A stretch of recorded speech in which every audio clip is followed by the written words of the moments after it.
Average Americans are turning into conspiracy theorists at an unprecedented rate, created for new converts to aid in their in-depth research along the path of absolute truth. We offer the hardest-hitting news and opinion, delivered uncensored in print directly to your door. Display proudly on your coffee table, or hide discreetly under your mattress. Flip City is the magazine they don't want you to see, much less read. Subscribe to Flip City Magazine today at flipcitymag.com.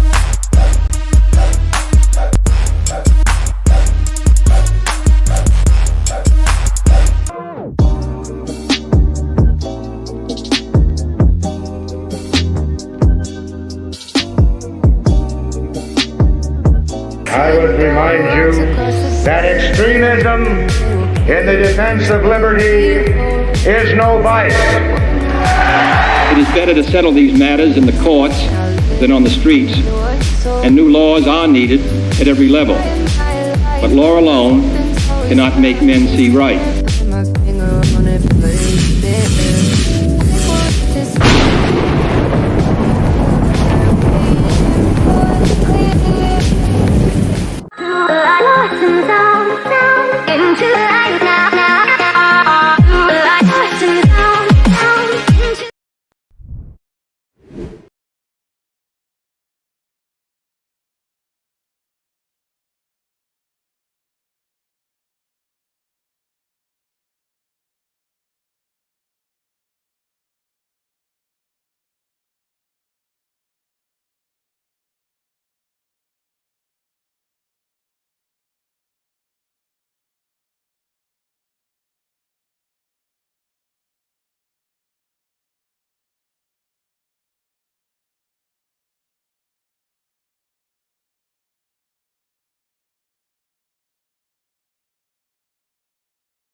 Good morning, Austin Petersen here with the Wake Up America Show at wakeupAmericaShow.com. Joining me still here in studio, my lovely guest, Camellia Peterson. Camellia, good morning. Glad to have you here. Thank you so much for joining us. Yeah, so the live stream is saying they're getting a little bit of choppiness this morning. Looks like the internet is giving us a little bit of troublesome grief. So plug my audio podcast. So if you'd like to listen to the show, the audio, of course, comes in crystal clear and is recorded and uploaded at our podcast. You can download it on Spotify. You can also download us on Podbean and pretty much Apple Podcasts. Every single way you can listen to the audio. So if you want to come back and listen to us later, you can do that, and I would certainly be grateful. Camellia, we're getting some listener texts this morning at 573-319-1586. That's 573-319-1586. And first listener is texting in saying, if money were no object, I would open my little bakery. That's cute. I like that one. Well, man, I mean, there's got to be a way to make that happen if that's your dream. A little bakery would be kind of a nice, thing to do. That'd be fun. I mean, and see, when you talk about people wanting to live a soft life, it's not that they just want to sit around and eat bonbons and do nothing. Well, some people maybe. I like bonbons. I do. Me Are the ice cream ones or just the chocolates? I'll take either. I know, right? Give me either one, and it's fine. Yeah. So, another listener texted in this morning and said, are you planning to pay your employees what you make or more? Maybe. I don't understand that question. Maybe is that about you hiring? Or is that I plan to pay my employees? Hell no, I'm not going to pay them what I make. No, I built this business for myself. It's not usually how it works. Yeah, no, exactly not. There was some CEO of Upwork or WeWork or whatever, something like that. He paid himself $100,000 a year or something like that, which is whatever his highest paid employee was. But then he'd already he had millions and billions or whatever in stocks and stuff like that. So it's it didn't matter, right? Yeah. It's kind of like when Warren Buffett talks about his secretary. He pays a lower tax rate than his secretary. And it's like, yeah, well, you still pay way more taxes than your secretary does. Exactly. Exactly. Another listener texted in this morning at 573-319-1586. Whoa, now there's a hero right there. Somebody said, our millennials soft life. He's talking, they've got a picture of, looks like their son next to a fighter jet with a hole that got shot into the side of it. So they're definitely a hero. Tell them thank you for your service. Yeah. Some people have got to, nuke the, Middle Eastern people. It's a joke. It's a joke. Yay. Well, somebody's got to nuke the Middle Eastern people. Yay. No, they're fighting for our freedom. Exactly. Mm. We're just kidding. Good morning. Thank you for tuning into the Wake Up America show with Austin Petersen. We've got a great interview coming up with my buddy Dylan Johnson. He was a handler for Eric Greitens on his gubernatorial campaign, not his gubernatorial, but his U.S. Senate campaign, the ill-fated U.S. Senate campaign that crashed and burned recently. We're going to talk to Dylan, though. The allegations that I think brought down Governor Greitens may now have been thrown out. We're going to talk a little bit about the child abuse and the spousal abuse allegations that were leveled against Eric Greitens that, well, we've got some more details coming out. It's going to be a great show. You don't want to miss this. Definitely make sure that you check out the website at wakeupamericashow.com. We've got lots of great topics and guests. My brother, Justin Petersen, is going to be joining us this morning at 8 o'clock. Hopefully the internet will be sorted out by then. And we're going to talk to my brother a little bit about the political chart, why the left-right spectrum is not adequate to define people's political beliefs. Where do you fall on the quadrant, right? Is it left versus right? Or, what does that really mean? When you say that you're left wing versus right wing. Somebody was already or arguing with me this morning saying there's no such thing as a right wing authoritarian. Right wingers can't be authoritarians. I'm like, well, come hang around some of our people. Come hang around in some of the clubs and meetings that we go to here in Missouri to try and fight statism. And I'll tell you that there are such a thing. We'll talk about all that and more when we get back on the Wake Up America show with Austin Petersen at wakeupamericashow.com.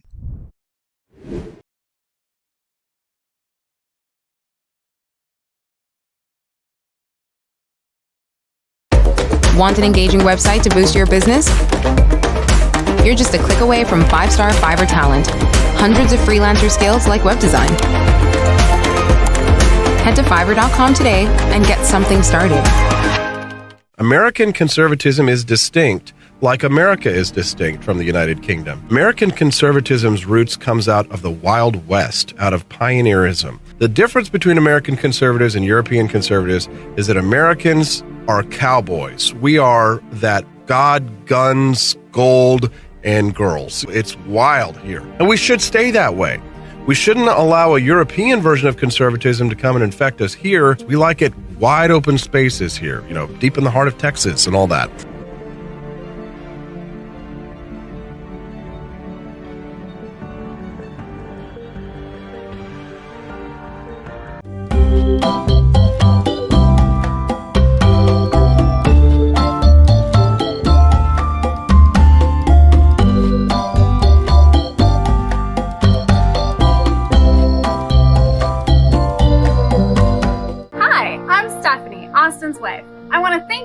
Watching the Wake Up America show with Austin Petersen.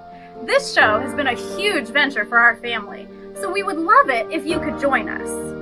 I believe in liberty, and I believe in Austin's ability to spread the ideas of liberty. Do you? I want to ask you today to join Petersen's Patriots with a pledge of $17.76 a month. Help us to stay cancel-proof so we can spread the message of limited government across the country. I joined Petersen's Patriots myself, just in a little different way. Visit wakeupamericashow.com/support and make your pledge today.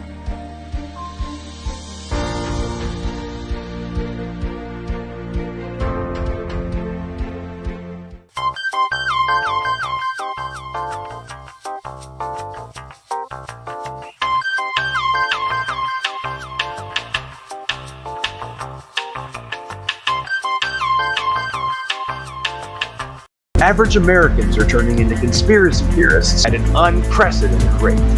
Flip City Magazine was created for new converts to aid in their in-depth research along the path of absolute truth. We offer the hardest-hitting news and opinion delivered uncensored in print directly to your door. Display proudly on your coffee table or hide discreetly under your mattress. Flip City is the magazine they don't want you to see, much less read. Subscribe to Flip City Magazine today at flipcitymag.com.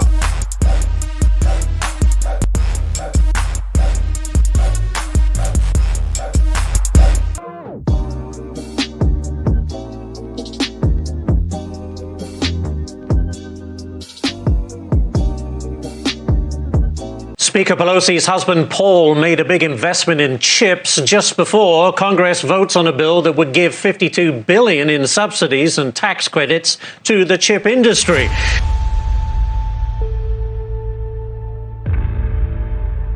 Over the course of your career, has your husband ever made a stock purchase or sale based on information he received from you? No.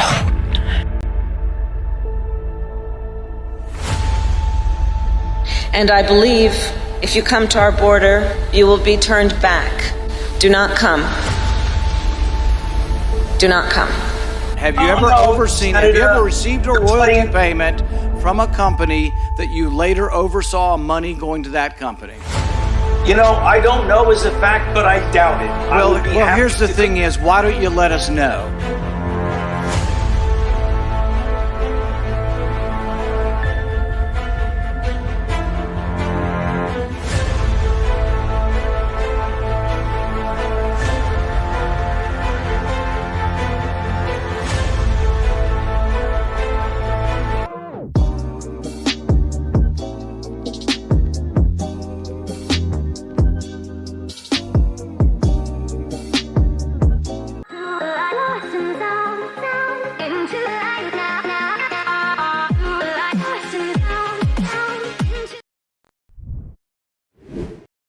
Good morning. It's Austin Petersen. It's time to rise in freedom. Welcome to the Wake Up America show. We're glad to have you here. Of course, I'm still joined in studio with my lovely guest, Camellia Peterson. Good morning, CJ. Good morning. Good morning. Glad to have you here. And joining us now on the phone, the former handler for Missouri Governor and U.S. Senate candidate Eric Greitens is Dylan Johnson. Dylan's on the line with us now. Good morning, Dylan. How are you?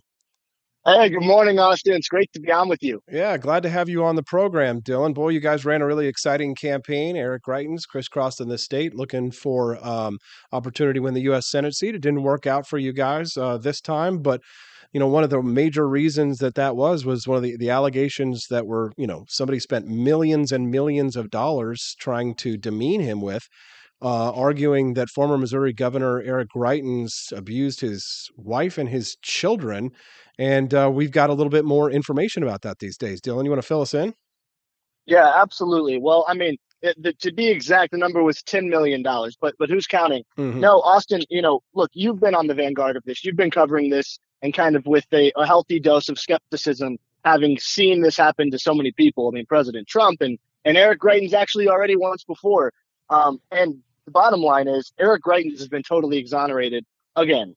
Last week, a Missouri Circuit judge found that there was, after looking at all the evidence, there was no evidence of any abuse. The exact quote from the judge's ruling, I believe, was the children have never been at risk or vulnerable at the hands of either parent.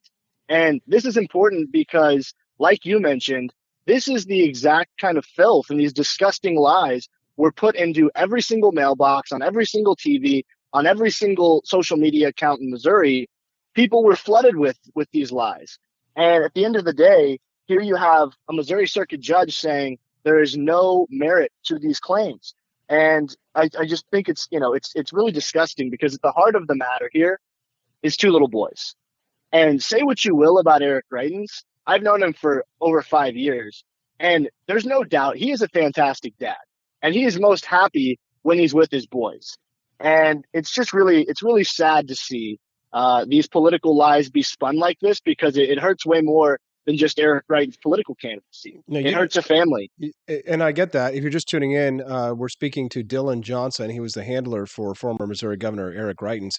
Now, Dylan, you don't work for the governor anymore right now, so and you don't speak for him officially. So you're just, you're out there defending him because you believe this stuff. So it's not like you're not a flack getting paid to say this kind of stuff about him. But I guess you because Greitens has so many enemies here in the state of Missouri, you kind of you're really sticking your neck out here, aren't you? That's all right by me. All right. I'm not really invited to be a part of the club of kind of the insider exploring with his legal team civil action against the people who made these false allegations against him. Not just all of the characters involved and the cast of kind of inside conspirators of this round of lies, but he's also looking back at 2018 with what happened with Kim Gardner. And he's actively considering what options are available to him to go after these folks and really get to the bottom of what took place in 2018 and where these lies in 2022 were started and kind of what forces were behind them. What do you think, CJ? So, Dylan, one of my chief complaints, kind of from the beginning was that I absolutely, and I will say, I absolutely believe what you say about Eric being a good dad and loving his kids. I actually do not doubt that at all. But my issue was always that he knew that this was going to happen. Everybody knew that this was going to get dirty and all of these things were going to get blown up and it was going to get dragged through the public court of opinion. And why even do it to begin with? Because, sometimes, even when, you're wronged, sometimes you just don't go forward for the sake of your family. Well, look, I mean, these lies are patently false. So I don't think Eric or myself or anyone actually saw this coming or knew this was coming. Now, look, we obviously expected to be lied about. We expected to be attacked. And we knew that no one could beat Eric Greitens on the policy. I mean, he was on point as governor. He has a tremendous track record. He cut taxes. He cut the regulatory state. I mean, he did a lot of great things as governor. He had a solid track record. And he knew that, people weren't going to welcome him with warm embrace back into this, Missouri politics. But we didn't see this coming. And the way I view it and the way I think Eric Greitens probably calculated it is that, the fight that we have for the country. I mean, if you look around, it is, and I don't need to tell either of you because you guys have been on the vanguard of this as well. It is dire. It is serious. And, his option was kind of to sit around and look, I mean, I told him back in 2018, I said, why don't you go make money or go live on a beach somewhere? And he said, no, I want to, fight for the truth on this. I'm going to get to the bottom of what happened in 2018. I want to fight for the people. To that point, one thing, John Solomon, a journalist out of Just the News, they're the enterprising folks who uncovered much of the Trump-Russia collusion scandal. He has been in a legal battle with Kim Gardner for the better part of the last 5 years over open records. John Open Records requested all of the documents with what happened that brought Governor Greitens down in 2018. He recognized that was fishy. And Kim Gardner has fought him every single way, sued him in court. And the judge has rebuked Kim Gardner, numerous times since this battle started. Well, it kind of came to a conclusion earlier this year when the Missouri Supreme Court ordered Kim Gardner to turn over all records. Well, we know that Kim Gardner, she's the St. Louis Soros-funded prosecutor over there. She complies with court orders like Paul Pelosi complies with California State Driving Code. Not very well. And we have actually got the first round. We have the first round of documents. I won't get ahead of John Solomon. He's going to be reporting on this very soon. But we have actually have the receipts. We know that Kim Gardner's team was in direct contact over email, over other ways, I'm sure, with some very familiar names in Jefferson City. Some Jeff City insiders were definitely giving some tips and pointers and direction in the 2018 ordeal. And I just hope that Governor Greitens is aggressive in going after these folks and making sure that the truth comes to light and people are held accountable. If you're just tuning in, we're speaking to Dylan Johnson, former handler for Missouri Governor Eric Greitens, who unsuccessfully sought the U.S. Senate seat. What's Eric doing now? Yeah, look, Eric is working on a couple different things, business related. He's first and foremost taking care of his kids. And I think Eric is an incredibly talented guy, and there's no doubt about his pedigree. I mean, he was a Rhodes Scholar, a Navy SEAL, a boxing champion. And so what he'll do next, I'm not sure. I look forward to seeing it. But I know he's staying strong. He's ready to fight to get the truth out about this. And like I said, he's actively considering legal action against the folks who he thinks have defamed him. Any chance that he runs for office again? Well, I'll tell you this. Look, he certainly could. I mean, there's no doubt that he has a connection with the political grassroots, the Republican grassroots, the MAGA base in Missouri, like no other candidate, possibly besides President Trump. But as for what his plans are, I'll let him speak for himself on that. But I think as the truth comes out about this, I think it's going to be more and more clear that he certainly could if he wanted to. What's next for you, Dylan? Well, look, I'm gonna stay steadfast in the fight on this to make sure that we kind of put a period on this and make sure all the facts of what happened get out. But we're looking at different options. I'm excited to try some new things out and work on some different projects and help some other great candidates around Missouri and around the country. And yeah, we're staying in the fight. Yeah, good to hear. Anything else that you think our listeners should know before we let you go, Dylan? Well, look, I'll just say the bottom line. Eric Greitens totally exonerated for a second time. And keep an eye out on Just the News and some other great folks around the country who have been on the front line of getting these facts out. There's a lot more to come. We've just hit the tip of the iceberg. Dylan Johnson, thank you very much for your time. Let us know next time you're in Jefferson City. We'll have you in the studio. Absolutely. Thanks, Austin. Thank you. Have a great day. Well, all right. Well, that was Dylan Johnson, former handler for Missouri Governor Eric Greitens. Sounds like he's still working for him. I was going to say, sounds like more like current, right? Yeah, no kidding, right? So, I mean, I've heard your point of view on this before that, why did Eric Greitens do this? He shouldn't have been doing this because he, is dragging his kids through the mud and, was all that kind of stuff. I mean, but I guess, do you think Greitens runs again? I think he does. What if he joins the governor race and then it's Bill Eigel, Eric Greitens, Jay Ashcroft, Mike Kehoe? You know what? That's probably the situation let's just do it. You know what? Let's just get it over with, for God's sakes. Just rip the Band-Aid. Oh, my God. All right. Well, we've got a lot more fun to come. We don't want to miss my brother, Justin Petersen, who's going to be joining us at 8 o'clock. If you're seeing that the stream is a little bit choppy, sorry about that. Sometimes the internet is going to be slow, and that's just what it is. That's what happens when you live streaming. And Dank Meeman. My lovely guest, Camellia Peterson, will be joining us in studio the entire show this morning. We're so glad to have her in place. I need a tiara. Yes.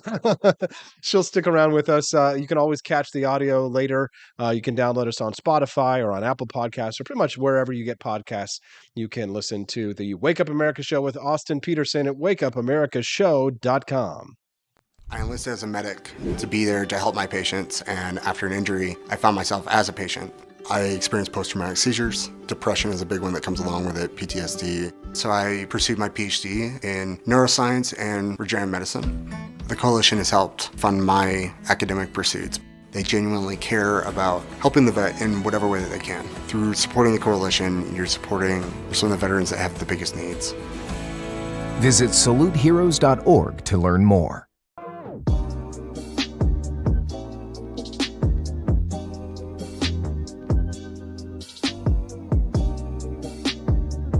If there wasn't going to be somebody who was a fiery champion of liberty, somebody who would get out there and who would be aggressive, and if they wouldn't do it with more fire or passion than I had, then I would go and I would fight this battle for us. I've fought for the principles that we all share. Parties tend to be secondary to me. We're here because we believe in the principles of liberty. I am not a perfect messenger, but I think I'm a damn good one. This is a replica of our first president's flintlock pistol. You have my full support, my respect, and my gun.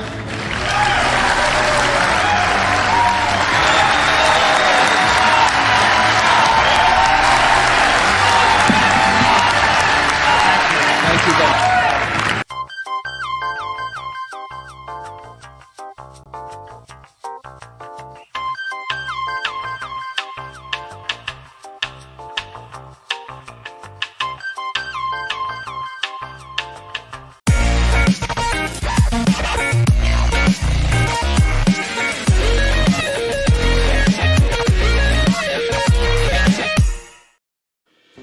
Enough yet? Do facts no longer matter? Are lies to be encouraged instead of punished? This is not our inheritance.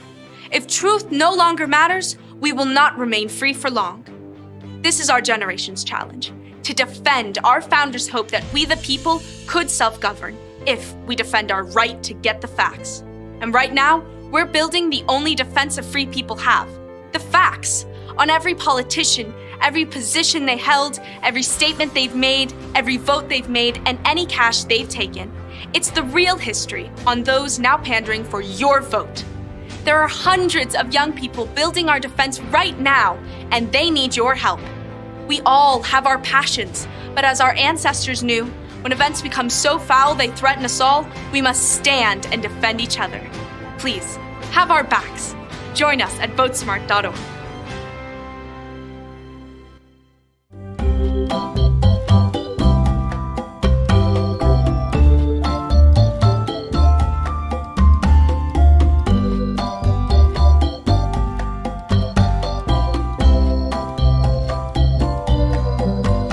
What would happen if I had to pick up the phone, call 911 for one of my family members or one of my neighbors? What would I do if no one was on the other end to respond? What if there was no 911? So you can be a part of the solution. Anybody can be a firefighter. Male, female, younger, older. We have school teachers. We have leaders in business. It's me, you, anyone that wants to be. There is no typical firefighter. As the world faces the challenges of the ongoing COVID-19 pandemic, Lions recognize that kindness matters now more than ever. And Lions and Leos are finding ways to continue to serve our communities, including ordering food delivery for healthcare workers, holding story time for children online, and providing surgical masks to medical professionals and first responders. Empowering us to do more, Lions Clubs International Foundation has provided nearly $2.5 million in grant funding for COVID-19 relief. And that support continues to grow. For more than 100 years, in times of need, Lions always find a way to help those around them. And after we emerge from this, we will be stronger than ever. Visit lionsclubs.org to learn more.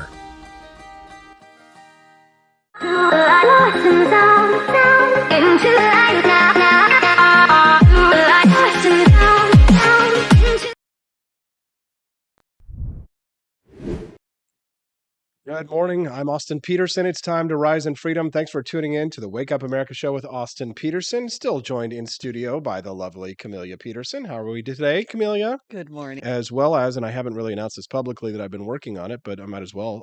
We've got a mobile app that's being designed for Android and for iPhone. Yeah.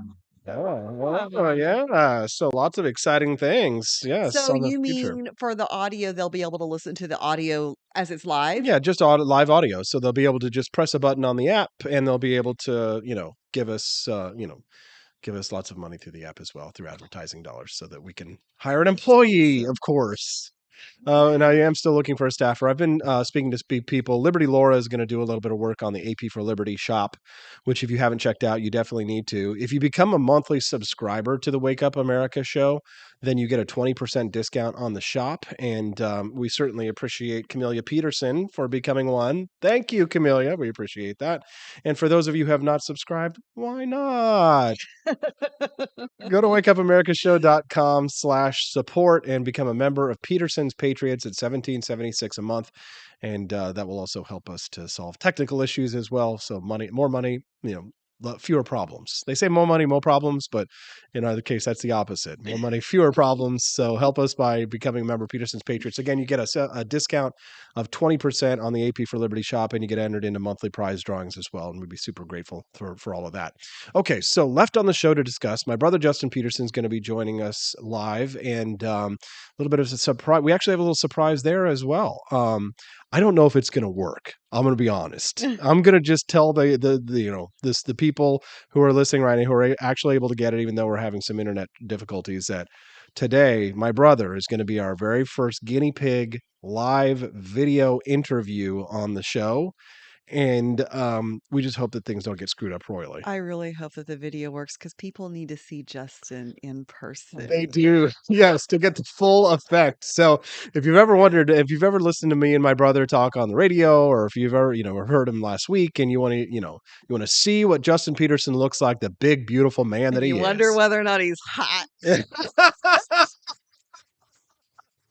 Exactly. He got all the good genes, unfortunately. He's like 6'3" and giant and huge muscly guy. So, thankfully, our fighting was over when we were kids. But yeah, Justin will be joining us this morning at 8:09. It should be great. Hopefully the internet will be working correctly by then. But we're going to talk to my brother too a little bit about the whole like millennials want to live a soft life. But I mean, I'll tell you this, living in Boston like my brother does, that's not a soft life. Living in New York, Ugh.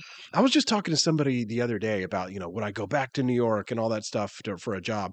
And I just got to say, I don't want to go back to New York. Like, listen, part of me loves New York. Okay. Part of me loves, I miss the culture. I miss being able to go to the Right. Natural History Museum or go downtown to Tribeca, be able to like experiment with some of the most exciting food in the world and all those options. Here in Jefferson City, we've got cheeseburgers and ice cream. We've got a Vietnamese shop over on the other side of town too, which isn't too bad. I miss that culture, but I don't miss that lifestyle, baby. I do not miss living in that urban jungle rat race, fake friends, hour to get anywhere, ride the dirty train with the homeless person peeing in front of you and, rats climbing on you and stuff. It's just, you know, Green Acres is the place to be. I do love living in Missouri, and I think that there's a lot to this more country lifestyle that that it has its pros and cons. Sure. But I definitely feel like more pros. But there's a lot of people who, if they don't have to work in those urban jungles, it's like if you've put in your time, kind of like I have, and a lot of other people my age have, millennials, right? They're saying to themselves, how much money do I really need to make a month? And do I really need to live in a place where everybody hates me? The bagels are amazing, Camellia, but I don't know. Have you ever been to New York? I have not been in New York, but I grew up rural. Yeah. I still am rural, except for now Rural. rural. Say that again for us. But I have, for the last 8 months or so, ha ha ha ha. I've been in city, and I tell you what, during the last part of the primary, I think I was there for 3 weeks solid, and it was so citied out. I Yeah. go get where there's green, and like I found a park, in one of the suburbs and it was just like a little piece of heaven because you could get down in the Feeling like I was in like the great outdoors or whatever. I would go over to Central Park and, if you look over the top of the trees, there's buildings, right? Mm-mm. So what I would do is I would find a place in Central Park where I couldn't see the tops of buildings, where there would be trees covering me so much that I felt Right. like I was in nature, but the ground is so hard because everybody has been tramping, Sure. for what, a couple 200 years or so. Like how old is New York City? 250, 60, 70 years old, that city. So it used to be New Amsterdam. But Istanbul, not Constantinople. Gosh. Not exactly sure about that. Maybe they see it better that way. But I wouldn't, I guess I wonder if our listeners are gonna like chastise me for talking about nonsense. They can at 573-319-1586. Yeah. One of our Let's chastise Austin. Yes. One of our listeners is texting in this morning at 573-319-1586, and they sent us a picture of their political compass, and it shows them, on the authoritarian scale, it shows left to right, but it also shows authoritarian to libertarian. Right. So, I don't know if I can get this pulled up on the screen very quickly, but I probably can. For when we talk about it with Justin, I'll cut a copy of it and throw it up on the screen so you can see what I'm talking about. But most people are familiar with the political compass and where you fall. Do you know where you fall on the political compass in terms of authoritarian, libertarian, left and right? I know I fall in the libertarian. It's been a little while since I've done it. I'm pretty sure it was like almost all the way in the corner, Mhm. although it might have been a little bit more towards the middle on the bottom, Mhm. the libertarian. So I actually saw, and I was going to bring this up when we talked to Justin, but just saw somebody tweeted this morning the question. Usually, the question is asked, what radicalized you? No, that's a good And so the question. question he asked was, what de-radicalized you? Wow. And that's kind of fascinating to me because there are also a lot of people who were kind of on one stream or one extreme or the other, but they moved toward the middle. That's interesting. Some of the most interesting people that I like to talk to, online on Twitter and stuff like that are people who have moved from one extreme to the other toward the middle. Well, okay, well, with the middle, but I mean, like, we're not talking about like dirty centrists like Andrew Yang or like, political moderates who are like, necessarily. I'm a political moderate. I'm like John McCain.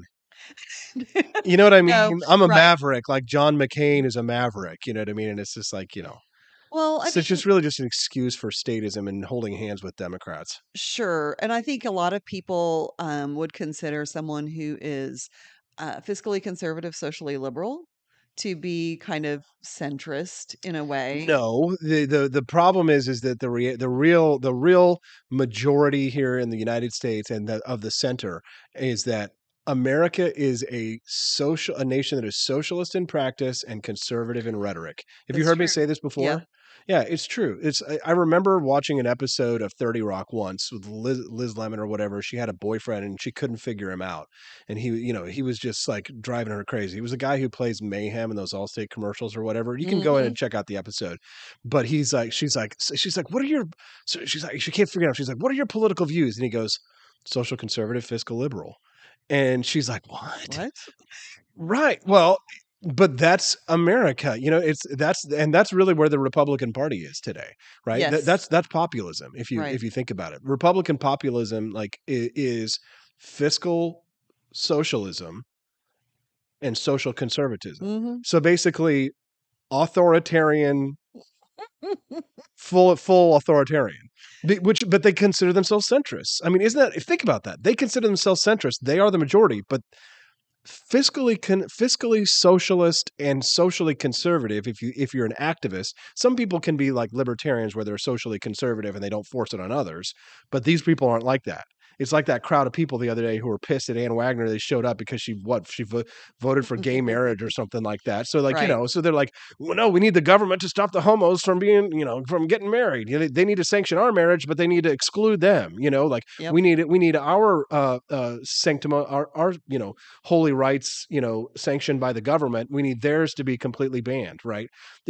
But that's what most people are. That most people believe that everything that they like should be subsidized and everything that they don't like should be banned.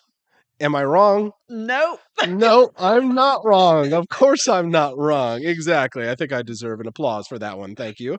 Thank you. Most people are fiscally liberal and socially conservative. And that's basically the opposite of a libertarian. Josh Hawley. All right, I got to go to commercial break. We're going to talk to my brother, hopefully on video stream when we get back and everything will work fine and the internet will fix itself. But, you can always listen to the podcast later. We'll be back with more Wake Up America Show at wakeupAmericaShow.com. Hello, my name is Kelvin. Welcome to Frenchy Bush. This is my Didi's website. Now I've decided to speak to you with my real voice for the first time ever to tell you about how cool Frenchy Bush is. But I've decided that this is the perfect opportunity to share with you. Frenchy Bush is a good website. You should follow us on socials. If you like Frenchies or any kind of bulldogs, me and my new brother George are going to try to make your life more fun. Hello, I'm George. My neck isn't really thick yet, but it will be. We are so glad you're here. Please ignore my floating eyeball. It helps me spot predators who might be approaching from the sides. Didi made Frenchy bullshit to review things that he uses on me and my brother to tell you if it's good or bullshit. Take this collar, for example. Didi really likes it. Didi said it's really handy because us Frenchies got thick necks. Need something really tough. People think Frenchies are little, but if you look at us from below, you can see we are really pretty buff. Beefcake. Yes. Look at my creamy thighs and chest. Yes. You like that? Big brother, please focus. Frenchy Bullshit. Please follow us for more great content and read the Frenchy Bullshit blog for more fun and cool stuff.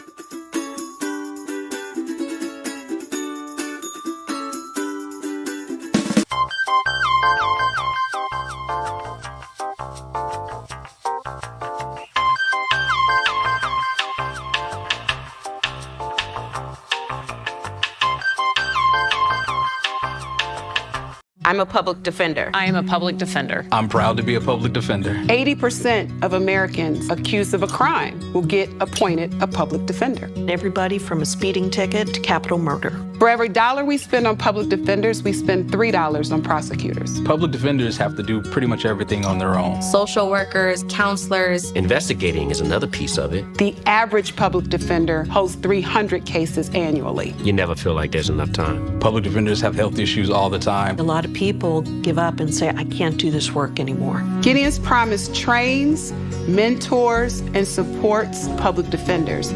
There are a lot of people who say that they would not still be public defenders, but for Gideon's Promise. It's fueled me to continue on in this fight. Gideon's Promise has changed the face of public defense. People see us as troublemakers.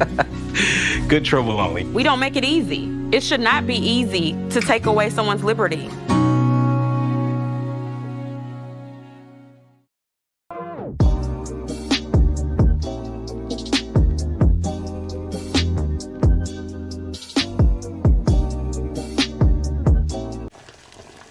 Ever hear the one about the frog? Put a frog in a pot of boiling water and it'll jump right out. Here's my resume again. But put a frog in a pot of cool water and slowly heat it up, and that frog will boil. It's a lie. But as a metaphor for us and all that we go through as veterans, Any real-world experience. it's a story that rings true. We make excuses for how we feel. We push everything down. We tell ourselves the lie that it's easier to stay in that boiling water, to disconnect. And some days, maybe it is. But you've never been interested in easy. Make no mistake, reaching out is hard. Do it anyway. You're not alone. You've got this. You are not a frog. Find resources at va.gov/reach.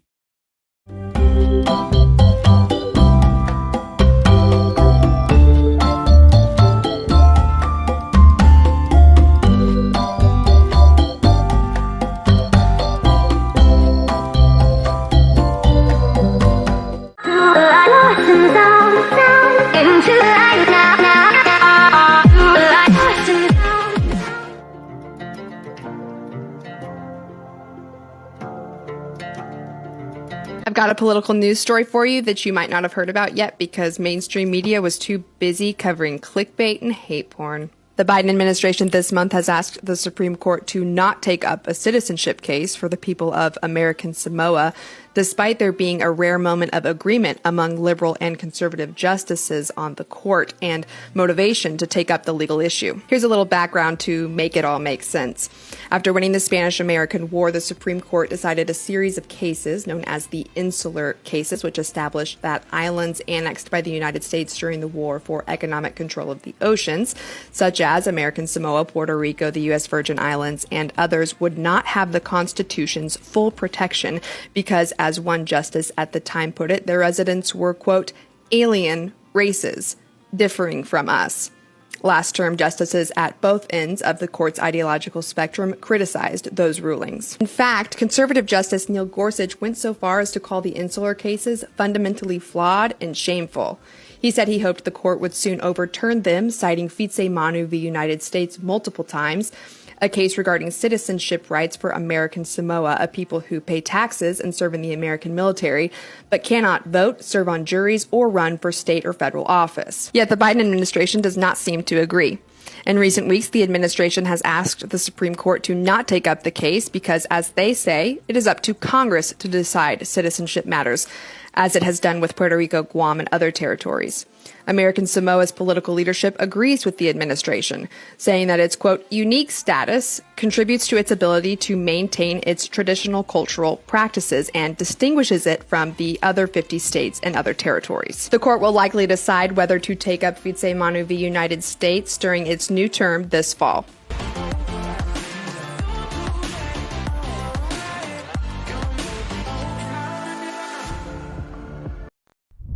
Good morning. It's time to rise in freedom. I'm Austin Petersen. Thank you so much for tuning in to the Wake Up America show. Glad to have you here. Of course, I'm still joined in studio by my lovely guest and friend here, Camellia Peterson. Good morning, Camellia. Good morning. Glad to have you here and joining us now for the very first time on this show on video. Our guinea pig, my brother, Justin Petersen, joining us now. Good morning, Justin, and thank you for joining us on the Wake Up America show. Good morning. Thanks for having me. I'm excited to be the beta tester here. Yeah, you look good. You sound good, Justin. We're glad to have you here. Hopefully the internet will work fine and people will be able to hear us. You sent me a story yesterday, Justin. Some of our listeners were texting in what they would do if they didn't have to go to work. And you can text us too if you're just tuning in at 573-319-1586. Tell me, if you didn't have to go to work today, where would you go? What would you do? Send me a text. Justin, you want to answer that question for us first? If you didn't have to work today, if you could go anywhere in the world, do anything that you want to do, money is no object, what would you do? For me, I travel. I'd love to travel. You were talking about not having a job. I think that'll last you about a month and then you get really bored. Right? For me, I would do a lot of traveling. I would go to Europe. I would walk all over, and I'd go to Asia. I'd go to Japan. I just would go on a mad travel spree and go all over. That's probably what a lot of people would do, right, Camellia? You go on a travel spree. But in the context of this article that's kind of been burning up the internet, it talks about millennials who are, people. These are people my age, right? And what they're trying to do is they're trying to live a soft life. And the title of this stream today, Justin, is "Not Everything is World War II." Right. There's a yearning, I feel like, in our culture to live like our ancestors did. And, I'm sorry, but if you didn't live during World War II, they had rationing. You couldn't get butter. You had to ride, in cars with other people. Right. And it wasn't like a dream. Your kids went off and got chopped up, got their guts cut open by Japanese, bonsai charges on the Isle of Iwo Jima. Not necessarily something that everybody really needs to. Those men fought and died so that we could have a better life. Am I right? Or, Oh, you're right. Or is this going to make us all right. flabby and soft and we're all going to be a bunch of pussies? No. So to that, no, I would say it's a couple things. It's right. It's the intersection of a lot of things. I think it is that. Like Camellia had raised a point earlier this morning about parents wanting a better life for their children, which I think is a key part of that. You don't want your kids to struggle as bad as you did if you can help it. But then there's also a part of me that thinks some of this can be learned helplessness, right? So the idea, it's like if the game is rigged against you, do you really want to play it? And I feel like that could be part of it. It's like, well, if you don't feel like you can get ahead and you can't succeed in the system, why would you bust your butt to try to do that? It's a great point, and I completely understand it. I remember when I first was, getting into the economy and trying to make a living for myself. Then the housing market crashed, and everybody got bailed out in Wall Street, and all these crooks. If you're a crony, you do just fine. But if you actually try and obey the law, if you actually try and get along, they shut you down for, they'll let Amazon and Walmart continue to stay open, and then they'll shut you down for potentially being a hazard to public health, right? So there's no fair deal here in the United States today. Right. It's like if you're going to go in, like I said, a sport, if going into a game that you're not going to win that game, how incentivized are you to want to play that game? It's a great point. But more and more people our age, are starting to, ask themselves what they really want out of life. Do they really want to spend their time at these jobs where they hate their bosses? They're making less money than ever because of inflation. And, I'm not trying to take the sides of the commies here or anything like that. I'm not anti-work. And I do think that, good work can define a person. Yeah. But America has a work culture like nowhere else in the world, Justin. You've been to France. You've been to other places. Right. And and these people, they take vacations, Justin. Right. Well, I think a lot of that goes back to our American history of Puritanism. The Puritans were big on work. And it was like, that was, for them, a big part of their culture. And I think a lot of that is what is filtered down to us today, that the Puritan work ethic. Yeah, you're right. Like in France, in the month of August, people take an entire month off and they go to the south of France and they stay on the beach and they stay in beautiful resorts and eat eat food. It's great. It's beautiful life. But you're right. I think there does have to be some balance in it, completely. And, the pursuit of happiness is something that we're supposed to have, right, in our founding documents. And I always said when I was working in an office that the day you land your job, your first thing is you should start looking for your next job. Like, I think this idea of like, well, I'm just going to stay in this job and just that's an old cliche. And I think that when you're in a job now, you need to be looking at how you can level up. Yeah, because you never get a pay increase. You never, you never get to see any more money. You never get to make more cash. It's like the problem is that, in order to be able to actually increase your lifestyle, you've got to make more money. And the only way you're going to make more money is if you go work for somewhere else. Well, yeah, and you have to self-advocate, right? And many people are uncomfortable with that. And it's true. They won't ask for a raise or they won't, whatever. But I do feel like to climb the ladder today, you have to always be looking out for the next opportunity because, let's face it, if you were working for someplace, they just as easily would fire you as anything else. Yeah. So it's important for us. But I think the thing is, and here's where I come out with my teacher stuff, it's so important for people today to continually work on their skills and build whatever skills that they have so that they become more and more attractive to potential employers. People who sort of retire at their desk, which I have had that experience a lot, where you work with administrative people and, they just are doing the same thing they've done for 20 years. You're not going to be competitive in a market. You're not. Well, that's just the thing. When you talk about quiet quitting and this in the context of quiet quitting, and you're talking about, you should always be preparing and looking for your next opportunity. I mean, that raises the point of if you're in a job and you're just going to do the bare minimum, where does the factor of, work ethic and integrity, as far as character traits, where does that come in? Because it's kind of hard to work towards your next job if you're kind of, just doing what you barely have to do with the current one. Yeah. One of our listeners texted in at 573-319-1586 and said they found an interesting Market Watch story on employers making employees pay for training. Okay. I don't know about that, Chief. I don't know about that one. It's another listener texted in at 573-319-1586 and said they switched jobs 6 months out of college, ended up getting $20K more than I was with a better position. Labor is a market just like any other. Resources have to go where they are valued the highest. Yeah. Yes. What do you think about that? Completely. Yeah. Another listener texted in, Robbie, this morning. He said that hats off to Justin. I lived in Massachusetts for about a year and I damn near froze my delicate southern butt clean off. Well, you had said something earlier about New York City, and I think it really is something that rang true for me. There is something about growing up in Missouri or any place that's rural in nature. It has a formative effect on your psyche. And when I was in New York, I think, Austin, same as you, I felt so disassociated from nature. There was so much concrete, so much steel, and it's really exciting for a couple days, but then there's something that just, you feel you're in this sort of artificial environment, and all I kept longing for was grass and trees, and it was really a message to me that I value those things a lot. More than I thought I would. You see that a lot. It's been like the thing to say lately on Twitter and whatever, and social media is like, go touch grass. Yes. That's the reason go touch grass. Touch grass. Yeah. Right. Yeah. No, I feel you on that one. I mean, I definitely felt that. And but here's the thing, Justin. I mean, and not to call you out on the mat or anything here, but I mean, you were talking about moving back here, and you decided to stay in Boston. Why? For the time being, and it has to do with market, right? If you are in a market or in a particular industry, you should probably live where that industry is. And for me, that industry is on the East Coast. I'm not really married to the idea of being here full time. I mean, I am also entertaining the idea that I could probably do a split where I live here part of the year and then I live maybe in the Midwest the other part of the year. But for me, it boiled down to access to my field and to my I mean, isn't a lot of that work now remote?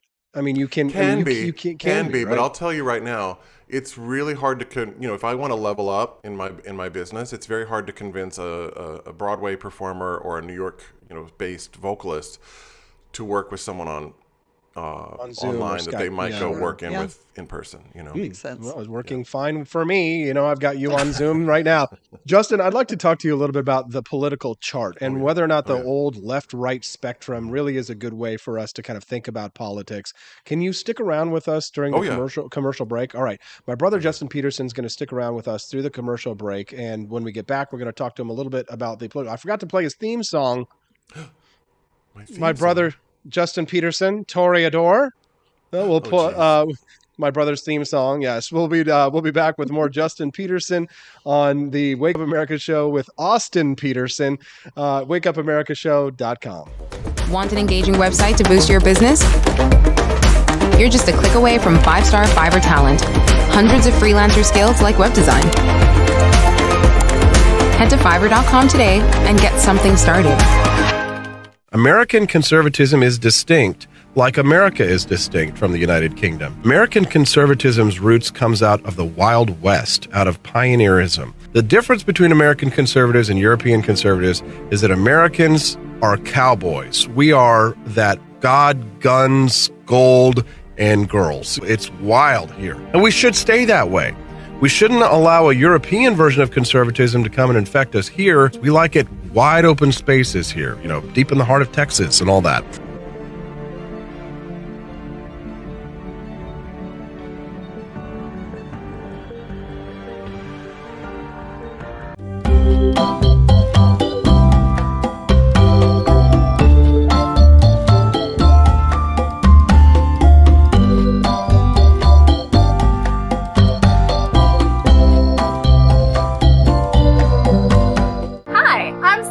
Austin's wife. I want to thank you all for watching the Wake Up America show with Austin Petersen.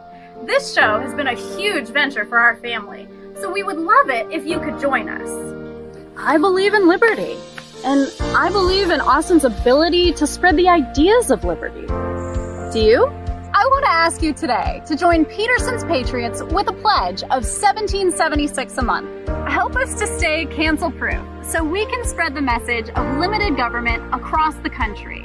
I joined Peterson's Patriots myself, just in a little different way. Visit wakeupAmericaShow.com/support and make your pledge today.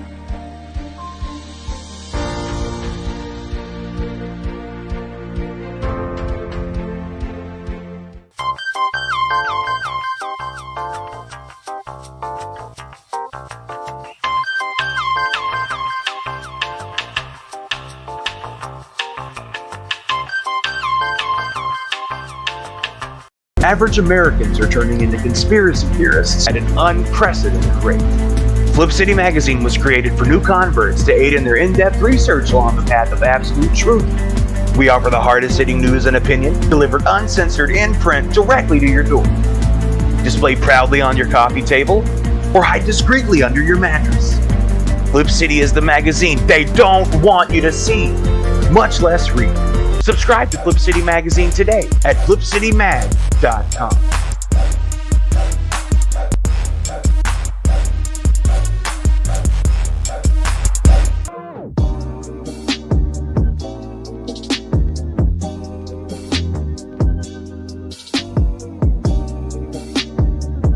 Speaker Pelosi's husband, Paul, made a big investment in chips just before Congress votes on a bill that would give $52 billion in subsidies and tax credits to the chip industry.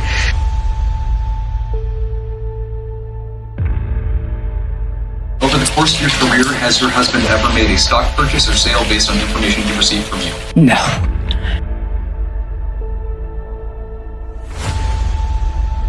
And I believe if you come to our border, you will be turned back. Do not come. Do not come. Have you ever received a royalty payment from a company that you later oversaw money going to that company? I don't know as a fact, but I doubt it. Well, here's the thing is, why don't you let us know?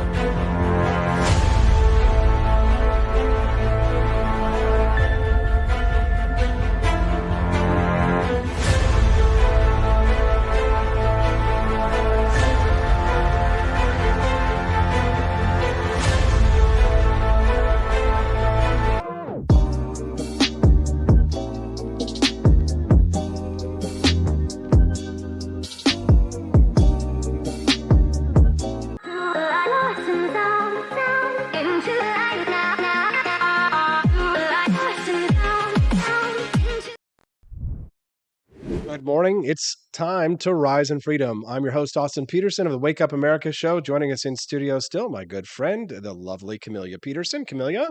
Good morning. Good morning. Glad to have you here. Thanks for sticking around. We appreciate you. And of course, my good friend and my brother, Justin Petersen is joining. Justin, I'm trying to hit so many dang buttons at once that sometimes it's hard to think and push buttons and get this thing running. You can be brothers and don't friends. shake hands. We are Brothers friends. got a hug. We're friends and we're brothers. I love you, bro. Thanks for sticking around with us. So, Justin, you shared with me a picture yesterday of the political compass. And for those of you who are just tuning in who don't know what I'm talking about, the political compass is, it has a left-right scale on it, but it's a quadrant. It's not, leftists are communists, right-wingers are Nazis, and everything in the middle is whatever. It's not that's not how it works. It's a sliding scale from social values on one side, and fiscal values, and the idea is authoritarianism on the scale of total government to libertarianism to minimal government or no government, right, to total anarchy.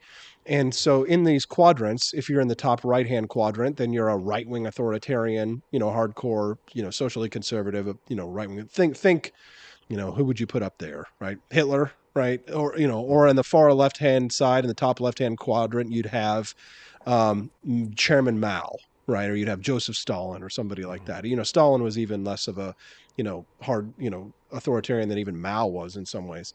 But, and then the bottom left-hand corner, you have like your hippy dippy, left libertarians, pot smoking, left libertarians who might be on the social issues, with libertarians, but they're more, they may be more fiscally liberal in certain ways, social spending. And in the far bottom right hand, the extremes is what we're talking about. The far bottom right extreme would be anarcho-capitalists, people closer to my ideological stripe. Mm-hmm. And I'm about 2 blocks up from anarcho-capitalist. We call me a minarchist. And Justin, you were kind of surprised to find what quadrant you were in recently. I mean, I know you took the red pill, but you found yourself in a quadrant. You a little bit surprised. You're a little bit down and to the right. Ooh. Yeah, well, I wanted to sort of take it after I had gone through everything I've been through the past couple of years to just sort of see like where would I plot on this chart. And I think the thing that really struck me was the separation between right-left fiscal policy beliefs or politics, and then the more social aspects, right, from the top to the bottom of authoritarian to libertarian. I tracked, I'm glad to say, in the neighborhood of Thomas Jefferson. So I'm in the lower right quadrant. So I'm in the right libertarian. How this is happening, I have no idea. But that's where I am. Right. Whoa, yeah. We knew it was coming. Yeah. So I'm just I know, God help me. Continue. So I'm just right fiscally, a little bit fiscally, and then I'm down libertarian. So, but what struck me was down bad, bro. He's down bad, bro. Why bad? No, it's good. It's not bad. Is good. Okay. I'm bad. Shimon. Oh, okay. Shimon. Would you let him talk? Sorry. No, what struck me about the political compass is that it's grid, right? It's a grid, and there are plot points all over this grid, and we're often told by the media that it's always this left-right binary. And if anything, this chart really, for me, has opened my eyes to the diversity of political beliefs that exist in the world. And I wish more people were cognizant of that, because even in your own quadrant, you cannot agree with people. Sure. So just because you're in a particular area doesn't mean you agree with everyone that's in your zone. And I feel that. I keep thinking about this in terms of diversity of thought, and how the idea of diversity of thought, which is a core value of liberalism, and I mean small L liberalism, I don't mean like leftist liberalism, I mean liberalism from the Enlightenment, is that we should have a competition in ideas. We should have as many ideas as we can, because that really does sort of ensure a very healthy society. The analogy I give is like if you think about purebred dogs and then like mutts, a mutt usually tends to have a better genetic health profile than a purebred does. the purebred dog is a little bit more prone to health issues because it's sort of been bred out, right? And I just think that the monoculture that's being foisted, especially in my team on the left, I was just like, why are we all going around just repeating everything like automatons? Yes. I don't understand why we're doing that. And so, like, this is another topic I wanted to bring up with you, because I tweeted this yesterday that, the response to left-wing authoritarianism is not right-wing authoritarianism. Right. And somebody said it even a little bit more succinctly than I did. When they tweeted and responded, they said, yeah, the answer to international socialism is not national socialism. Mm-hmm. Because and that's what this trend is towards on the right. It's national socialism, call it what you will. It's socialism for white people, essentially, right? So like a lot of these policies, that are being advocated for, you could go down the 1929, National Socialist German Workers' Party and find, pensions for old age, right? And you see Ivanka Trump advancing these kinds of policies and stuff, and you're like, the conservatives will complain endlessly about the fact that we've already instituted the planks of the Communist Manifesto here in the United States.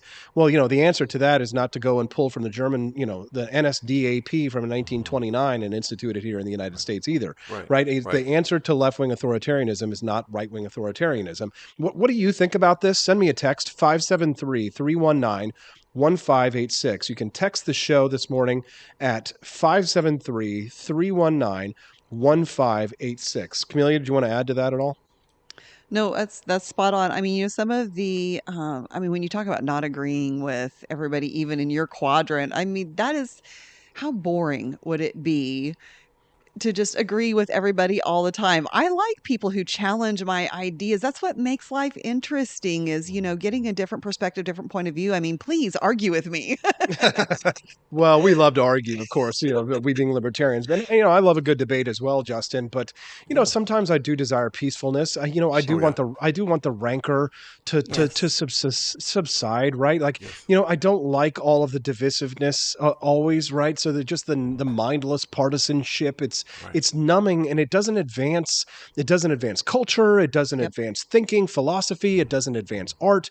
And there's too much, I think, of a desire for a kind of like Spartan when we're talking about quiet quitting your jobs. Like people like I understand like the stoicism and the philosophy of like minimalism, but like I'm okay with not libertine. Well, libertines is fine. I'm not going to live a libertine lifestyle. But if people want to live a lifestyle that's, an unexamined life and they want to live free, not everybody has to live the same way that you do, right?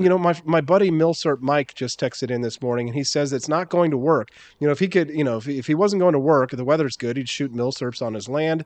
If the weather is bad, he'd drive around hunting for more milsurps. He says quiet quitting sounds like millennial bullshit to me. Look for a new job. I get that, but do a good job for your current employer. Laziness is a disease that can spread to other areas of your life. If you have kids, you need to work like they are watching you. I think it's this human tendency to swing from one end of the pendulum all the way back over to the other end. Yeah.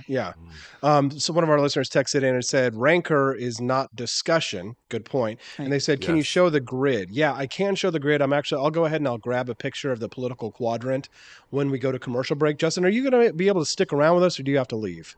Oh, no, I can stick around. You can stick around? Okay, great, sure. Justin. Okay, stick around. We're going to go to a commercial break, and when we get back, we're going to talk a little bit more about the political spectrum. All right, when we get back on the Wake Up America Show with Austin Petersen at wakeupAmericaShow.com. Hello, my name is Kelvin. Welcome to Frenchy Bush. This is my Didi's website. Now I've decided to speak to you with my real voice for the first time ever to tell you about how cool Frenchy Bush is. But I've decided that this is the perfect opportunity to share with you. Frenchy Bush is a good website. You should follow us on socials. If you like Frenchies or any kind of bulldogs, me and my new brother George are going to try to make your life more fun. Hello, I'm George. My neck isn't really thick yet, but it will be. We are so glad you're here. Please ignore my floating eyeball. It helps me spot predators who might be approaching from the sides. Didi made Frenchy bullshit to review things that he uses on me and my brother to tell you if it's good or bullshit. Take this collar, for example. Didi really likes it. Didi said it's really handy because us Frenchies got thick necks. Need something really tough. People think Frenchies are little, but if you look at us from below, you can see we are really pretty buff. Beefcake. Yes, look at my creamy thighs and chest. Yes, you like that? Big brother, please focus. Frenchy Bullshit. Please follow us for more great content and read the Frenchy Bullshit blog for more fun and cool stuff.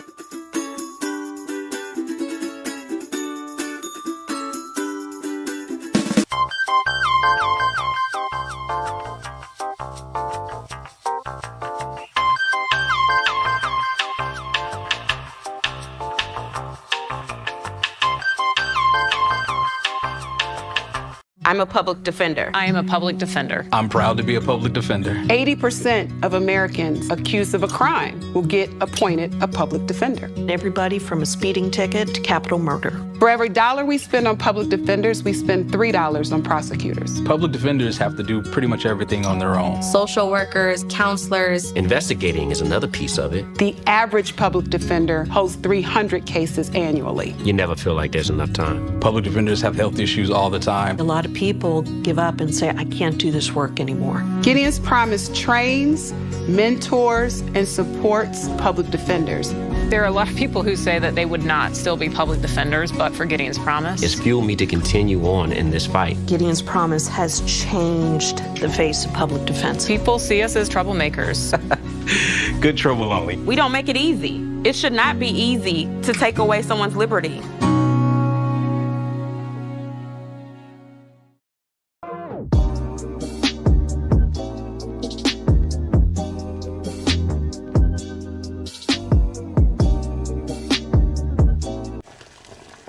Ever hear the one about the frog? Put a frog in a pot of boiling water and it'll jump right out. Here's my resume again. But put a frog in a pot of cool water and slowly heat it up, and that frog will boil. It's a lie. But as a metaphor for us and all that we go through as veterans, You have any real-world experience? it's a story that rings true. We make excuses for how we feel. We push everything down. We tell ourselves the lie that it's easier to stay in that boiling water, to disconnect. And some days, maybe it is. But you've never been interested in easy. Make no mistake, reaching out is hard. Do it anyway. You're not alone. You've got this. You are not a frog. Find resources at va.gov/reach.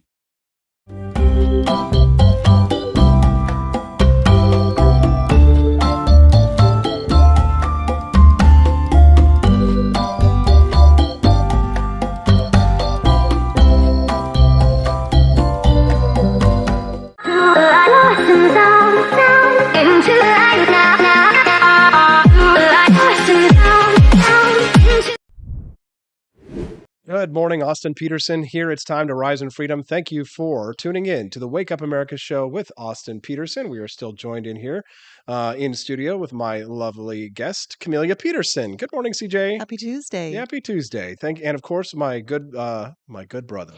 My good brother. Isn't he a very good brother? He is a very good brother, yes. I try. My brother, Justin Petersen, is joining us. And also up on the screen, you can see right now, and I won't keep it up there the entire time, is the political compass. We were talking a little bit about where people fall on the scale from, left to right, authoritarian to libertarian. And if you can see the screen right now, if you're listening to us on the podcast later, you can just Google political compass. But on the bottom right-hand quadrant, you see Rothbard and Rand, and that would be Murray Rothbard and Ayn Rand. That's about where they are. I'm a little bit to the left of Ayn Rand on that chart. She is one quadrant to the one box to the right. Rothbard is down there as an anarcho-capitalist. And you can see not all the names on there are perfect. I would say authoritarian. Pinochet would be a right-wing authoritarian. Although I would actually put him a little bit to the left because his death squads only killed communists, and communists aren't people, so it doesn't really count. But on the left hand, of course, you can see all the other, communists and where they are, and left libertarians as well. But, we do have a very inadequate set of tools, Justin, with which to have political discussions here in the United States. So we're not really playing, when we have conversations with people about their political beliefs, when somebody says, oh, well, he's very right wing or he's very left wing, what does that even mean? What does it even mean? Well, for me, I think having this political compass now in my thinking as part of my toolkit for understanding and speaking with people is it can help me sort of parse out where people sit fiscally and also socially. It's helpful because it is not more. It's not just right left. It's just not that simple. It's not that reductive. It's just not. Yeah, one of our listeners texted in at 573-319-1586. You can text us too at that same number. Again, 573-319-1586. We'd love to hear from you.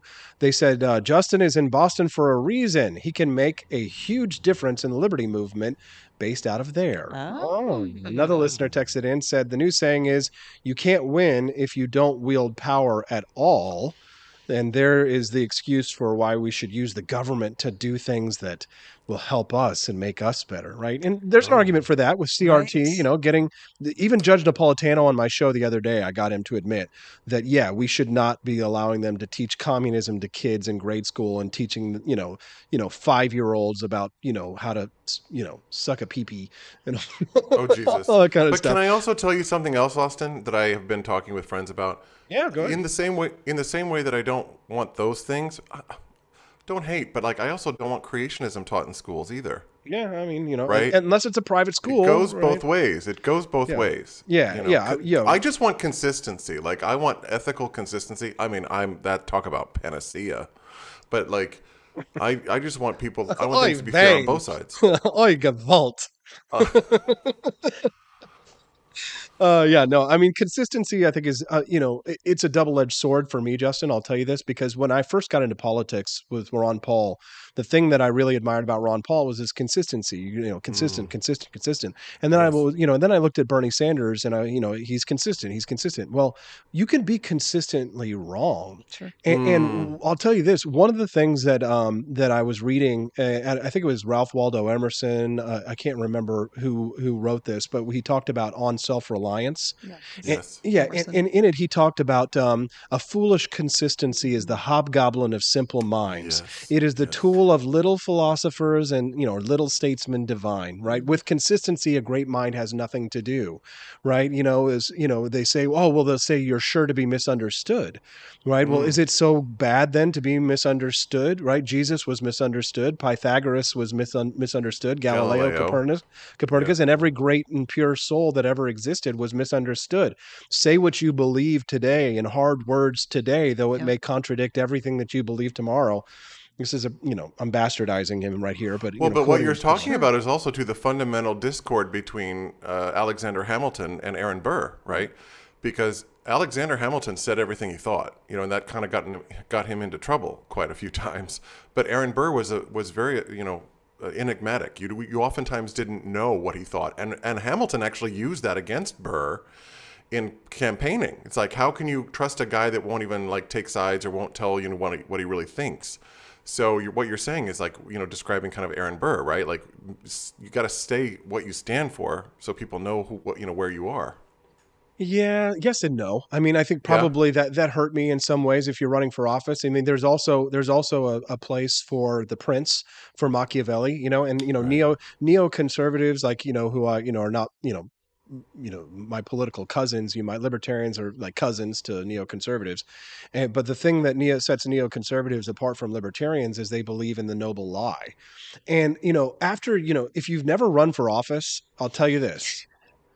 There is something very tempting about just telling somebody something that they want to hear because it doesn't matter. Because here's the thing, the neocons believe that the public is too stupid to know the truth, and if they did know the truth, they wouldn't know what to do with it. And here's the thing,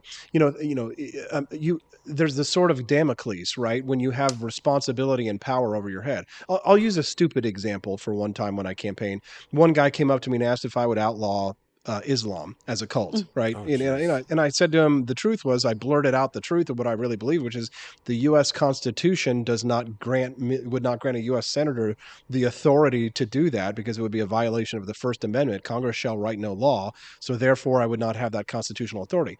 But I know, like as soon as it was over, I thought to myself, nobody was recording that. Maybe he was. Who knows? He had a little audio recorder. But I mean, like in theory, I could have just said, sure, because he's a moron anyway. Does a moron deserve to know the truth? Right. if you but then of course you're giving into the typical politician mindset that it's okay to lie to people in order to gain political power.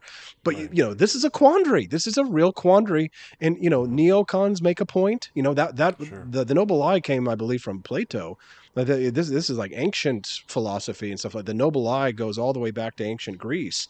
It's right. Modern philosophers have picked it up. And I think a lot of times the electorate is living as though like it's student council voting, right? Like I'm going to get a vending machine in the I'm voting for most popular person. Yeah, exactly. And it's like it's a little bit more nuanced and structured. It's not. You're right. It's a popularity contest. Well, so people do not like nuance right. either. They like things to be simple, cut and dried, black and white, and they want to know that you believe what they believe, and they really don't want to hear anything else.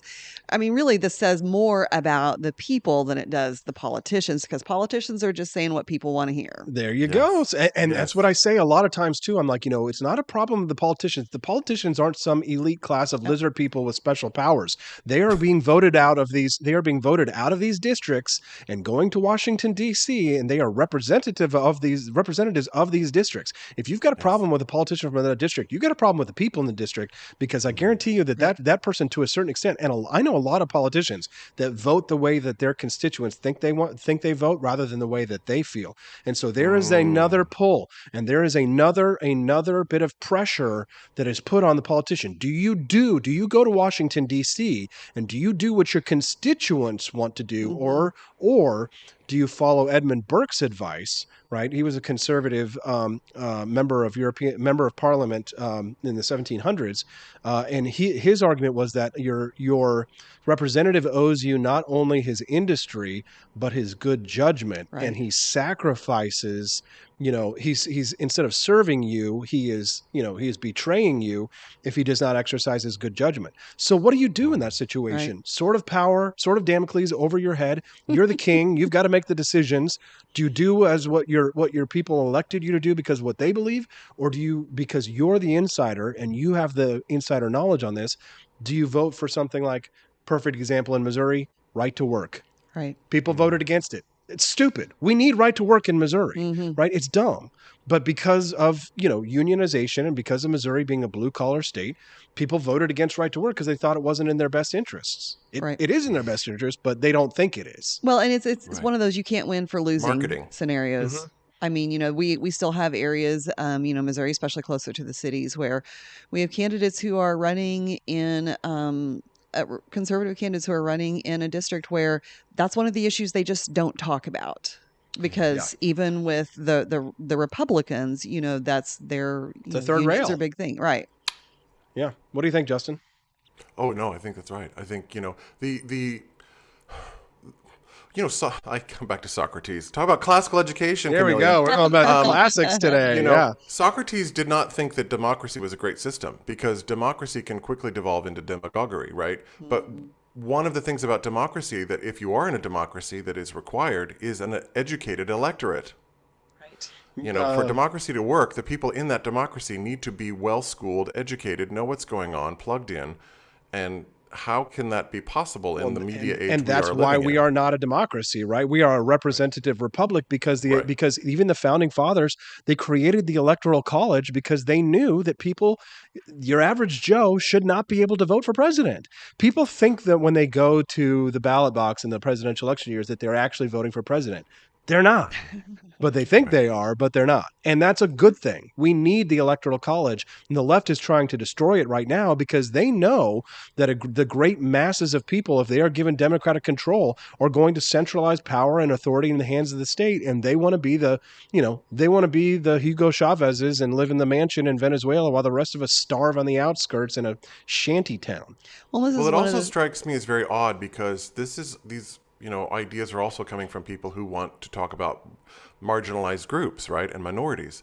It's like our system is set up to prevent the tyranny of the majority.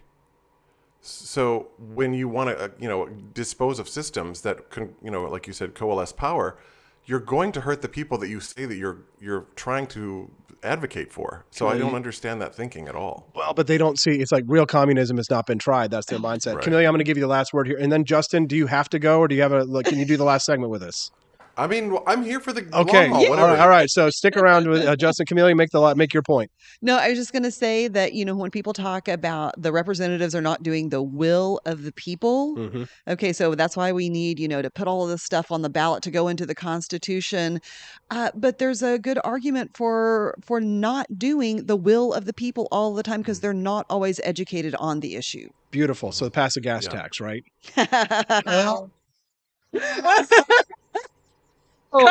Cut me, baby. All right, we got to go to break. When we get back, we got more with Justin and Camellia on this political spectrum at Wake Up America Show at wakeupAmericaShow.com. I enlisted as a medic to be there to help my patients, and after an injury, I found myself as a patient. I experienced post-traumatic seizures. Depression is a big one that comes along with it, PTSD. So I pursued my PhD in neuroscience and regenerative medicine. The coalition has helped fund my academic pursuits. They genuinely care about helping the vet in whatever way that they can. Through supporting the coalition, you're supporting some of the veterans that have the biggest needs. Visit SaluteHeroes.org to learn more.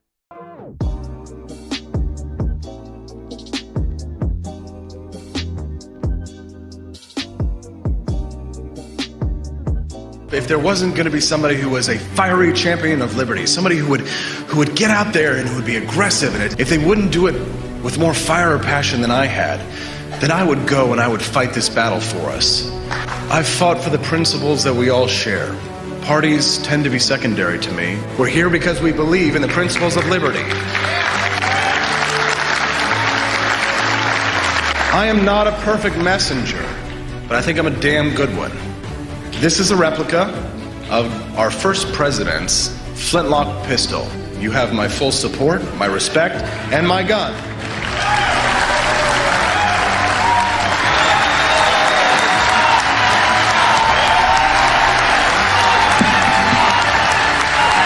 Thank you very much.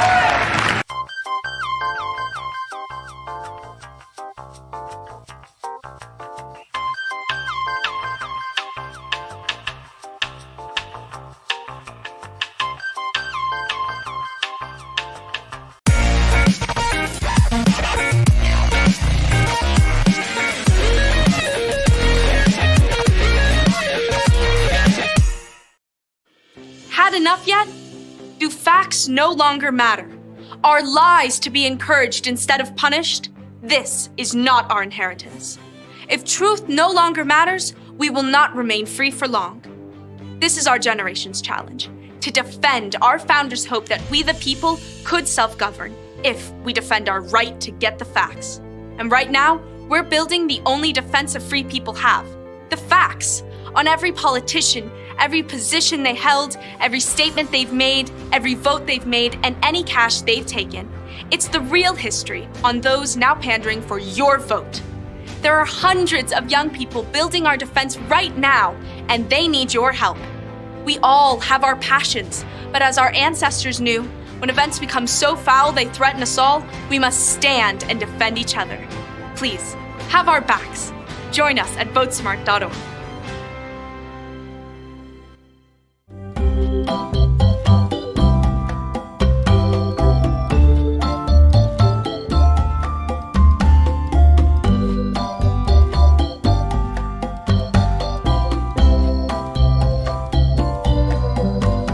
What would happen if I had to pick up the phone, call 911 for one of my family members or one of my neighbors? What would I do if no one was on the other end to respond? What if there was no 911? So you can be a part of the solution. Anybody can be a firefighter. Male, female, younger, older. We have school teachers. We have leaders in business. Is me, you, anyone that wants to be. There is no typical firefighter. As the world faces the challenges of the ongoing COVID-19 pandemic, Lions recognize that kindness matters now more than ever. And Lions and Leos are finding ways to continue to serve our communities, including ordering food delivery for healthcare workers, holding story time for children online, and providing surgical masks to medical professionals and first responders. Empowering us to do more, Lions Clubs International Foundation has provided nearly $2.5 million in grant funding for COVID-19 relief.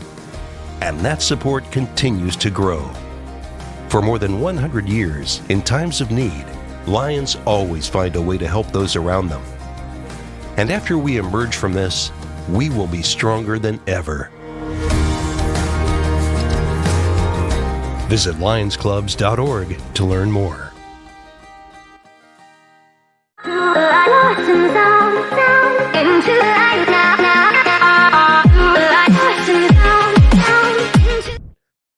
Good morning, Austin Petersen here. It's time to rise in freedom. Thank you so much for tuning in to the Wake Up America show with Austin Petersen, my friend and my guest, Camellia Peterson, still joining us in studio this morning. Camellia, nice to see you. Morning. Glad I to enlisted have as a you medic here. to be there to help my patients, and after an injury, I found myself as a patient. I experienced post-traumatic seizures. On the video chat line. Good morning, Justin. Good morning. Thanks Are you for guys sticking. brothers? No. Yes. All right. Wait, are we all related? No. Might be confused. Yeah, it's like whenever Camelia's on the show, I have to type in Camellia Petersen and Austin Petersen, blah, blah, blah. When you say it out loud, it's like, why don't you just say Camellia and Austin Petersen? Because they're not the same. They're not the same. She's Swedish. We don't claim her. Swedish. She's Swedish. We're Danish. Our listeners have texted in this morning at 573-319-1586. You can text us too, and said that Justin's my hero. The goy just oid. They love their Jewish family, except for their ex. We love the goyim, don't we? Love the goyim. The old one spoke Yiddish early on when I was present. They taught this shik so well. And Bubby, great grandma, and I grew up to be best friends. You were kind of like NPR in the good way. Interesting, in-depth, educational, and off the beaten path. Yeah. We like that. We like that. Yeah. Well, recommend us to a friend. Would you mind? And another listener texted in and said, I pulled you up on Rumble today and I can listen without constant freezing. Yeah, our internet finally fixed itself. I'm loving the discussion with your bro this morning. Thank you very much. Another listener texted in and said, there is a meme. The Free Soda Act passed. So when do we get our free sodas? We don't. It makes owning a dog illegal. Right. Another listener texted in and said, socialism is not charity. America is the most charitable nation, yet socialism is confused with charity. Amen. Yeah, Amen, that's brother. right. And Justin, you were making a point during the break that you want to share about, representatives and democracy and all that stuff. Go ahead and share that. No, with us. I was saying that like the point of having representatives in the first place is that the average citizen cannot keep abreast of every single issue, fact, thing going on, and that's why we elect someone else to say we outsource. That's what it is, basically. At the end of the day, we're outsourcing to representatives. We're saying, hey, I can't go to Congress and lobby the government all the time. Can you just go do it for me? And that's what we're basically lobbying people to do something we should do as citizens, which we outsource our work. And I mean, because true Democrats, leftists, they really think that we should be voting on absolutely every single little thing in our community, which I honestly, most people do not have time to do that. And then then what happens is the only people who do have time to do that are the last people that you want doing that because because they have no real world experience. They need to get a job. They need to do something productive with their life and not be spending their entire life in politics. You know what I mean? Well, and wasn't it true that the first voters were just landowners? So unless you had a dog in the fight, you really couldn't vote anyway. That is so. Is Isn't that that right? tempting? Isn't that a little tempting? I was going to say, every once in a while, I still hear that brought up. I know, right? You remember when we were taught in school how poll taxes were evil and racist, and then they said they had to have like competency tests and things like that. But when you watch those man on the street videos of people, people can't even tell time, Justin. People don't know what the Holocaust is. They're like, they don't have any idea. They're like, Holocaust, like it's scandalous. It is. I'm tired of the retardation of the American mind. It's time for if anything, that kind of takes us full circle back to education, right?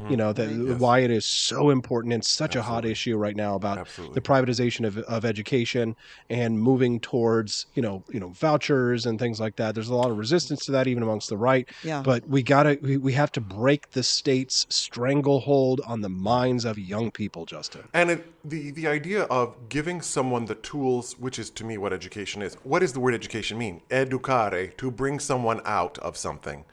The idea is that in a good education system, you give someone tools and skills to think for themselves. Indoctrination tells somebody what to think. That's Camellia, educate, grazie, molto bene. I don't know that I knew that it means to come out of something. I love that. Yeah. Justin, this has been an awesome show, but we had fun. It's basically over. You were our first video guest on the show. I was just telling him the other day. I hope I didn't besmirch the family name. No, I was telling Justin the other day we needed to have a round table sometime, and we're getting to do it. We're having an actual round table. Yeah, it's going great, Justin. There's lots of exciting things. My dad's birthday is this weekend. We're gonna have a great time out there at the family farm. Wish you could be there, Justin. I know that you've got a lot of work to do in Boston, but hopefully we'll see you again sometime soon. Justin Petersen, my brother, Camellia Peterson, my friend, editor of the Libertarian Republic. We appreciate you coming on the show today. Thank you. And Justin, we'll talk to you again real soon. Thanks for having me, y'all. Yeah, thanks so much for coming on the show. We appreciate you very much. And we appreciate you watching the Wake Up America show with Austin Petersen. We hope you have a wonderful day. Thank you so much for tuning in. Don't forget to become a monthly subscriber. Join Peterson's Patriots at $17.76 a month, and we will be super grateful to you for doing so. You get a 20% discount off the AP for Liberty shop website. And of course, you will become a hero in the eyes of millions of people. Right? That's right. Right. Okay, so we got to go. Don't forget, of course, also to watch the commercials on the way out or listen to them on the way out, because that's how we get paid. And we certainly appreciate our advertisers who took a big risk in sponsoring the show before it even aired. And now look how awesome it is, including all of our little audio and visual elements. We'll be back tomorrow with more Wake Up America show at wakeupAmericaShow.com.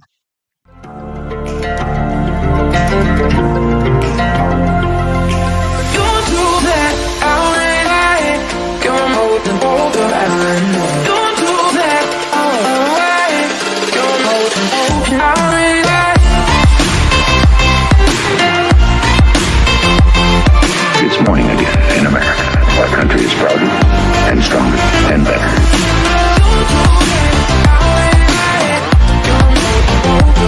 I like shooting things, but whenever I can't shoot something, I like to cut things. My life isn't all about shooting and stabbing and cutting, though. Sometimes I have to do actual work, but when I work, I still like to have fun. And there's nothing less fun than trying to cut with a crappy knife. Thankfully, from the ancient sect of Christian knights, who also loved cutting and stabbing, comes a new implement that has received my personal blessing, the Templar knife. Like the ancient sword of Excalibur, you don't choose a Templar knife, it chooses you. You just decide what kind you want on the website first, however, and then order it online, and then it chooses you. The Templar knife comes in a variety of shapes. As a man of culture and taste, I have decided I will never use a terrible knife again. And thanks to the inspiration provided by this excellent product, I have decided to launch a new crusade against anyone using less than superior knives. Join me, brothers and sisters, by visiting uppercuttactical.com/pages/Templar-knives. That's a lot of slashes. For that, you'll need a Templar knife. For 10% off, use code AP for Liberty and join me in a quest for glory, for liberty, for Christendom, for the Templar knife. Get yours today. Fire.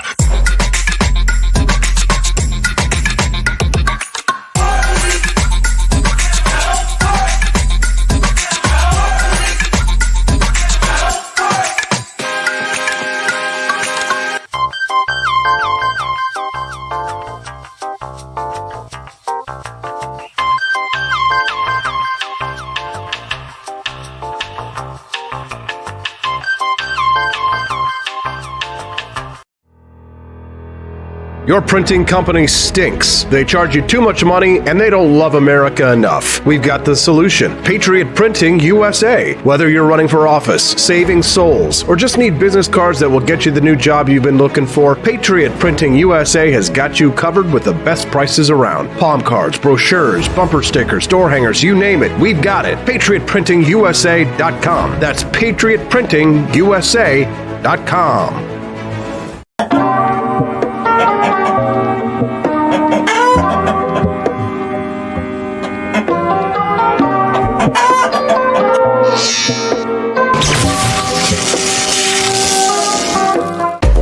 Want an engaging website to boost your business?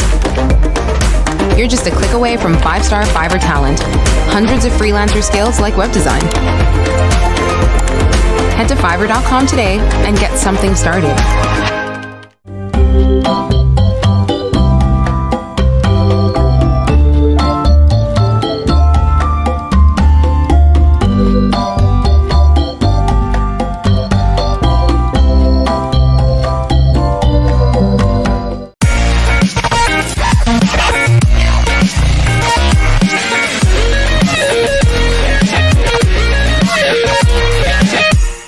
Average Americans are turning into conspiracy theorists at an unprecedented rate. Flip City Magazine was created for new converts to aid in their in-depth research along the path of absolute truth. We offer the hardest-hitting news and opinion delivered uncensored in print directly to your door. Display proudly on your coffee table or hide discreetly under your mattress. Flip City is the magazine they don't want you to see, much less read. Subscribe to Flip City Magazine today at flipcitymag.com.